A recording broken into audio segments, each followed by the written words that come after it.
বাবাই, তুমি কি করছো সোনা বসে বসে? রান্না করছি। রান্না করছো? আচ্ছা, হামনদস্তিতে কি করছো? এই মশলা বাটছি। মশলা বাটছো? তা বাজার থেকে কি বাজার করে এনেছো তো, কই দেখাও দেখি।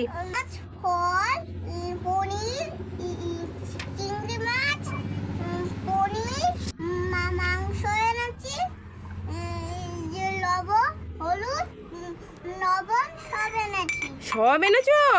ও বাবা, এই বাবা সেই মাছ কাটছে ওখানে, ও ওখান থেকে নিয়ে এসছে এইগুলো। ও তাই? দেখো বাবাই, দেখো কি ভালো ছেলে, ও দেখো রান্না করছে তোমাদের জন্য। বন্ধুরা এই দেখো বাজার থেকে কত কিছু নিয়ে এসেছে, আর হামনদস্তিতে দেখো মশলা করছে, দেখেছো কি ভালো ছেলে। মাংসটা রান্না করে নি কাটি দিয়ে।